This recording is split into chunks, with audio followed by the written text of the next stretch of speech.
I hope everybody's doing well. This is your Saturday morning preview of Sunday morning sermon. I have been tied up pretty much all day, all morning. Been in Atlanta for a meeting, and then I'm on my way back, and so I am right outside of Chattanooga, Tennessee, which means my car is about to come to a stop.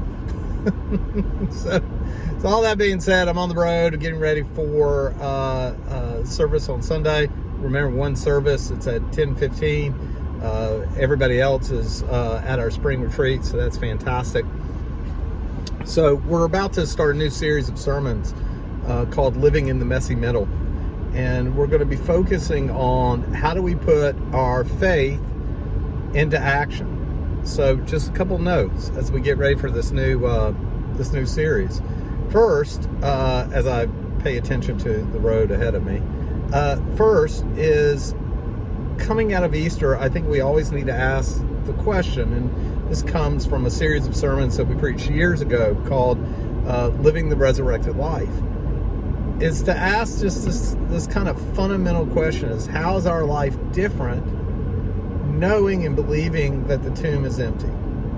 How is our life different knowing and believing that the tomb is empty?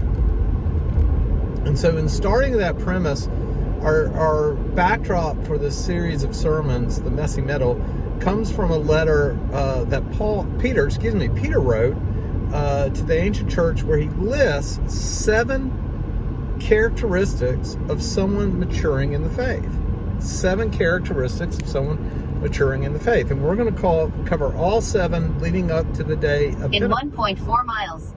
Take exit 2, I-24 West, Chattanooga, Nashville. So we're going to look at that. And the first thing that Peter lists is goodness. We are to live a life of goodness. So what's goodness?